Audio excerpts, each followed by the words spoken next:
Ang pagpapakasakit ng ating Panginoong Hesukristo ayon kay San Lucas. Noong panahong iyon, tumindig ang matatanda ng bayan, ang mga punong saserdote at ang mga eskriba. Dinala nila si Jesus kay Pilato. Sinimulan nilang paratangan siya. Anila, ang taong ito'y nahuli naming nanunulsol sa aming kababayan na maghimagsik at nagbabawal ng pagbabayad ng buwis sa Sesar. Pinapaniwala pa niya ang mga tao na siya ang Kristo, isang hari. At tinanong siya ni Pilato, "Ikaw ba ang hari ng mga Hudyo?" "Kayo na ang nagsasabi," tugon ni Jesus. Sinabi ni Pilato sa mga punong saserdote at sa mga tao, "Wala akong makitang kasalanan sa taong ito, ngunit mapilit sila at ang wika. Sa pamamagitan ng kanyang mga turoy, inuudyo kanyang maghimagsik ang buong Hudeya. Nagsimula siya sa Galilea at ngayoy narito na." Nang marinig ito ni Pilato, itinanong niya kung taga Galilea si Jesus. At nang malamang siya ay mula sa nasasakupan ni Herodes, kanyang ipinadala siya sa taong ito na noon na may nasa Jerusalem. Tuwang-tuwa ito nang makita si Jesus. Marami na siyang nabalitaan tungkol dito at matagal na niyang ibig makita. Umaasa siyang gagawa ito ng kababalaghan at ibig niyang makita iyon. Kaya't tinanong niya ng tinanong si Jesus. Ngunit hindi ito sumagot kaunti man. Naroon ang mga punong saserdote at ang mga eskriba na walang tigil ng kapaparatang kay Jesus. Tinamak siya at tinuya ni Herodes, pati ng kanyang mga kawal. Sinuotan siya ng maringal na damit at ipinabalik kay Pilato. At ng araw ding iyon, naging magkaibigan sina Herodes at Pilato na dati magkagalit. Ipinatawag ni Pilato ang mga punong saserdote, ang mga pinuno ng bayan at ang mga tao, at sinabi sa kanila, "Isinakdal ninyo sa akin ang taong ito sa kasalanang panunulsol sa mga tao. Ngayon, sinisiyasat ko siya sa harapan ninyo at napatunayan kong walang katotohanan ang mga paratang ninyo sa kanya." Gayon din si Herodes, kaya si Jesus ay ipinabalik niya sa akin. Hindi siya dapat hatulan ng kamatayan, wala siyang kasalanan. Kaya't ipahahagupit ko lamang siya sa kapalalayain. Tuwing Pasko, kinakailangang magpalaya si Pilato ng isang bilanggo para sa kanila. Subalit sabay-sabay na sumigaw ang madla, "Patayin ang taong iyan, palayain si Barabas." Nabilanggo si Barabas dahil sa paghihimagsik na nangyari sa lungsod at dahil sa pagpatay. Minsan pang nagsalita sa kanila si Pilato sa pagnanais na mapalaya si Jesus. Ngunit sumigaw ang mga tao, "Ipako sa krus, ipako sa krus." Ikatlong ulit na sinabi sa kanila ni Pilato, "Bakit? Anong ginawa niyang masama? Wala akong makitang dahilan upang siya'y ipapatay. Ipahahagupit ko na lamang siya at saka palalayain." Tatapwat lalo nilang ipinagsigawan na dapat ipako si Jesus sa krus. At sa wakas ay nanaig ang kanilang sigaw. Kaya't ipinasya ni Pilato na pagbigyan ng kanilang kahilingan. Pinalaya niya ang taong nabilanggo dahil sa paghihimagsik at pagpatay ayon sa hinihingi nila. At ibinigay sa kanila si Jesus upang gawin ang kanilang kagustuhan. Nang dala na nila si Jesus upang ipako, nasa lubong nila ang isang lalaking galing sa bukid. Ito'y si Simon na taga Cirene. Pinigil nila ito at ipinapasan sa kanya ang krus kasunod ni Jesus. Sinundan si Jesus ng maraming tao, kabilang ng mga babaeng nananaghoy at nananambitan dahil sa kanya. Nilingon sila ni Jesus at sinabi sa kanila, "Mga kababaihan ng Jerusalem, huwag ninyo akong tangisan. Ang tangisan ninyo ay ang inyong sarili at ang inyong mga anak. Tandaan ninyo, darating ang mga araw na sasabihin nila, mapalad ang mga baog, ang mga sinapupunang hindi nagdalang tao, at ang mga dibdib na hindi nagpasuso. Sa mga araw na iyo'y sasabihin ng mga tao sa mga bundok, gumuho kayo sa amin, at sa mga burol, tabunan ninyo kami. Sapagkat kung ganito ang ginagawa sa kahoy na sariwa, ano naman ang gagawin sa tuyo? May dinala pa silang 2 salarin upang patayin kasama ni Jesus. Nang dumating sila sa dakong tinatawag na bungo, ipinako nila si Jesus sa krus, ipinako rin ang 2 salarin, isa sa gawing kanan at isa sa gawing kaliwa. Sinabi ni Jesus, Ama, patawarin mo sila sapagkat hindi nila nalalaman ang kanilang ginagawa. At nagsapalaran sila upang malaman kung alin sa kanyang kasuotan ang mapupunta sa isa't isa. Ang mga tao'y nakatayo roon at nanonood. Nilibak naman siya ng mga puno ng bayan. Anila, iniligtas niya ang iba, iligtas naman niya ngayon ang kanyang sarili. Kung siya nga ang Mesiyas, ang hinirang ng Diyos. Nilibak din siya ng mga kawal, nilapitan at inalok ng maasim na alak. Sinabi nila, kung ikaw ang hari ng mga Hudyo, iligtas mo ang iyong sarili. At nakasulat sa ulunan niya sa wikang Griego, Latin at Hebreo, ito ang hari ng mga Hudyo. Tinuya siya ng isa sa mga salaring nakabitin at ang sabi, Hindi ba ikaw ang Mesiyas? Iligtas mo ang iyong sarili, pati na kami. Ngunit pinagsabihan siya ng kanyang kasama, Hindi ka ba natatakot sa Diyos? Ikaw may pinarurusahang tulad niya. Matuwid lamang na tayo'y parusahan ng ganito dahil sa ating mga ginawa. Ngunit ang taong ito'y walang ginawang masama. At sinabi niya, Jesus, alalahanin mo ako kapag naghahari ka na. Sumagot si Jesus, Sinasabi ko sa iyo, ngayon di isasama kita sa paraiso. Nang mag-iikalabindalawa ng tanghali, nagdilim sa buong lupain hanggang sa 3 ng hapon. Nawalan ng liwanag ang araw, at ang tabing ng templo'y napunit sa gitna. Sumigaw ng malakas si Jesus, Ama, sa kamay mo'y ipinagtatagubilin ko ang aking espiritu. At pagkasabi nito, nalagot ang kanyang hininga. Magsiluhod po ang lahat.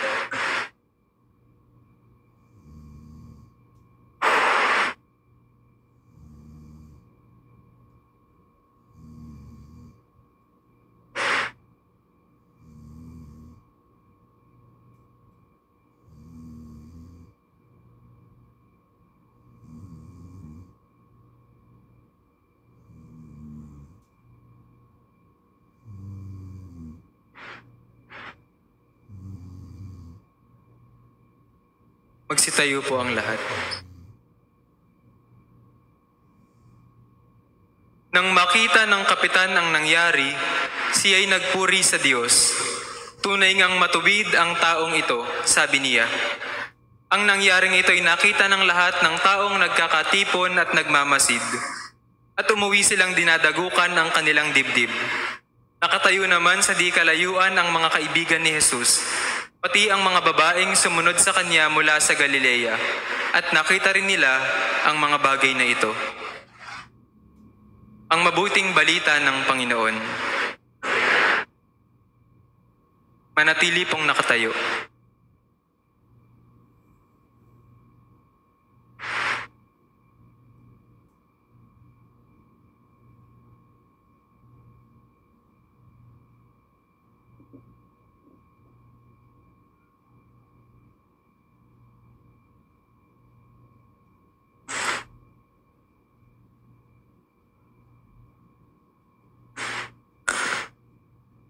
Ari na pong umupo.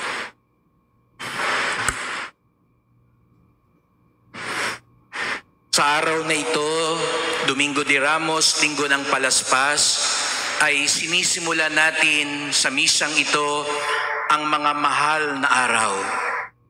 Ang pinakadakila, pinakabanal at tugatog na panahon ng ating pananampalataya. Sapagkat sa mga araw na ito, ating ginugunita ang dakilang pag-ibig, awa at kabutihan ng Diyos sa katauhan ng ating Panginoong Hesukristo. Kaya nga't mapapansin po ninyo sa misang ito, kakaiba ang ating misa. Bukod sa mas mahaba ang misa natin, at sa mga darating na araw, mapapansin po ninyo yan, na mas mahaba ang ating mga misa. Yun man lang ay kaunting sukli natin sa sakripisyo ng ating Panginoong Hesukristo. Yun man lang maibalik natin sa Kanya, sa Kanyang pagbibigay ng sarili. At kakaiba po ang ating misa lalo na tuwing linggo ng Palaspas. Sapagkat napansin po ninyo sa liturhiya, ito lang ang misang may dalawang ebanghelyo. Nung kami ay nasa harapan, narinig nyo ang unang ebanghelyo. At kanina naman, dito, yung ikalawang ebanghelyo. May dalawang kwento. May dalawa ding hiyawan na nangyari kung kayo'y nakinig sa mga ebanghelyo. May dalawa ding prosesyon na nangyari sa kwento. Ito yung ating pagnilayan ngayong linggo ng Palaspas. May dalawang kwento, may dalawang paghiyaw, may dalawang prosesyon. Dalawang kwento. Bago pumasok sa Jerusalem ang ating Panginoong Hesukristo, inutusan niya ang kanyang mga alagad na ihanda ang lahat. At nang maihanda ang lahat, nang nakuha lalo na ang bisirong asno, pumasok sila sa Jerusalem. At papaano yung pagpasok sa Jerusalem? Maringal, masaya. Naghihiyawan ng mga tao, Hosana sa anak ni David. Narito na ang ating tagapagligtas. Pinapalakpakan si Jesus. Hinahangaan si Jesus. Nilalapitan si Jesus. Napakasaya kung papaano kanina winagwagayway ninyo ang mga Palaspas. Ganun ang mga tao noon. Ito na ang pinakaantay nating Mesiyas. Ngunit alam natin, hindi doon nagtapos ang lahat. May ikalawang kwento. May ikalawang paghiyaw. Marahil nga siguro, karamihan din ng mga humiyaw ng Hosana ang humiyaw din ng ipako sa krus. Yung mga nagtaas ng mga Palaspas at yung mga pumalakpak kay Jesus, sila ngayon ang kamao na ang itinataas at hinihiyaw ang kanyang dugo. Inihiling ang kanyang kamatayan. Kung nung pagpasok niya sa Jerusalem, pinag-aagawan siya, nilalapitan siya, hinahawakan siya. Ngayon, may ikalawang prosesyon na nangyari. Ang daan ng krus. Yung unang prosesyon, yung maringal na prosesyon papasok ng Jerusalem. Yung ikalawang prosesyon,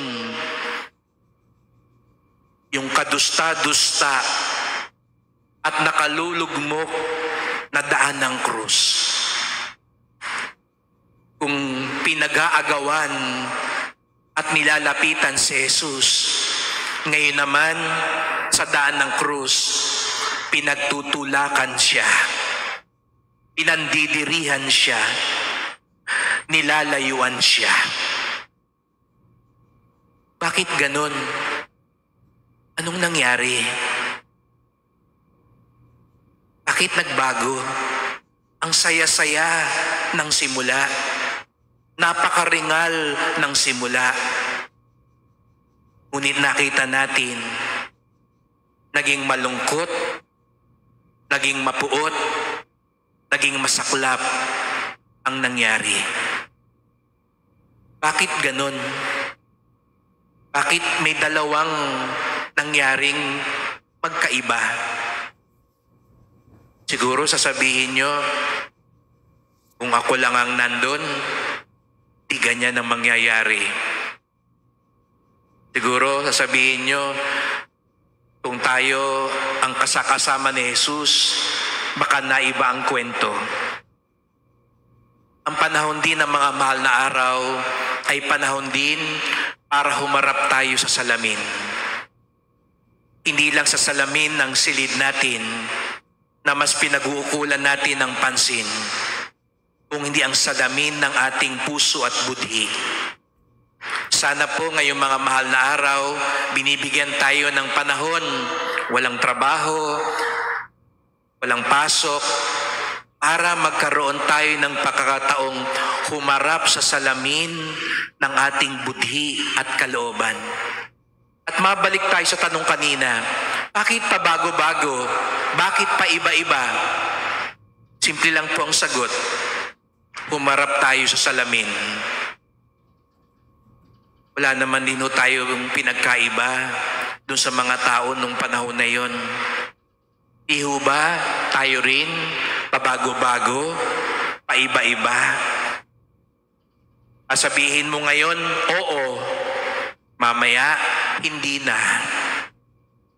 Sasabihin mo, nung araw ng ikasal ka, mamahalin kita magpakailanman. Hindi kita pagtataksilan.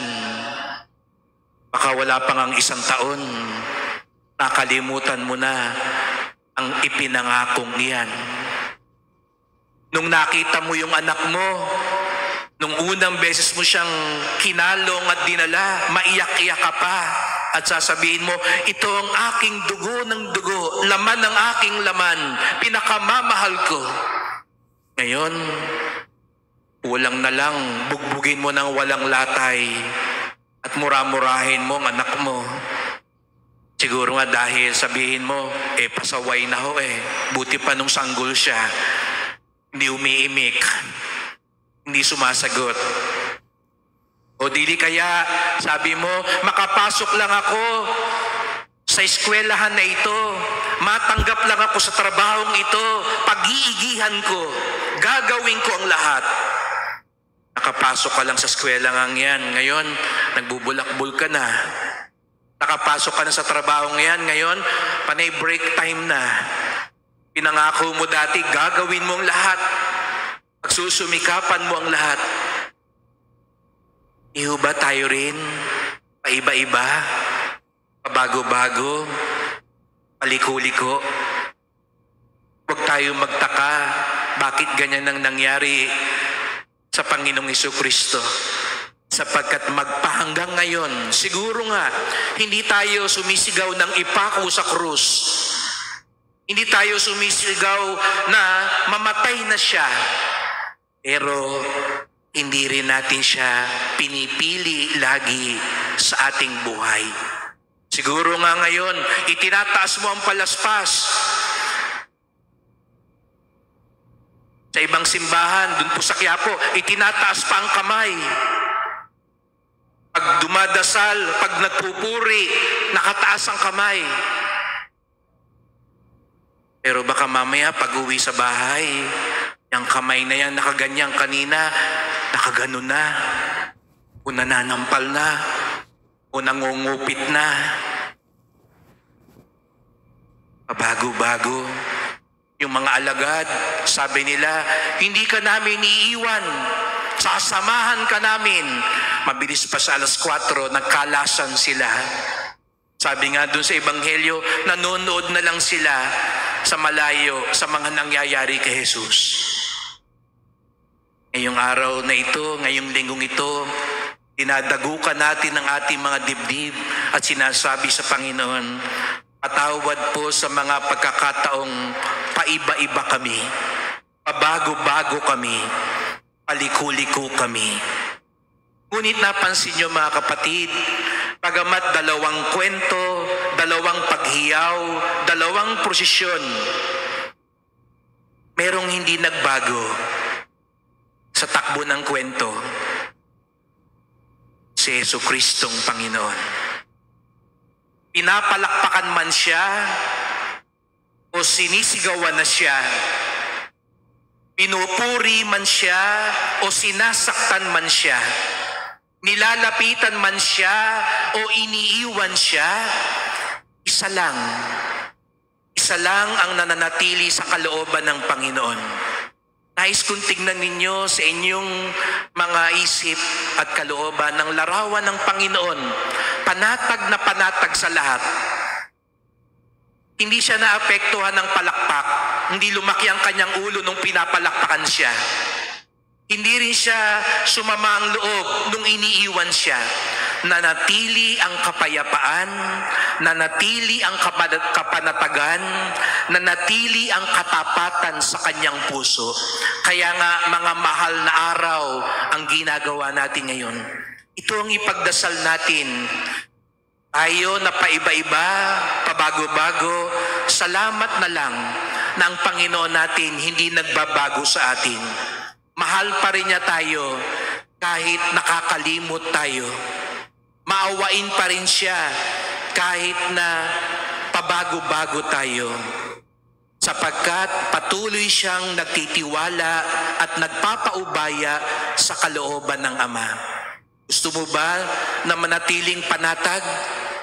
Gusto mo ba na manatiling mapayapa? Gusto mo ba na hindi ka pabago-bago sa buhay? Tularan natin ang ating Panginoon.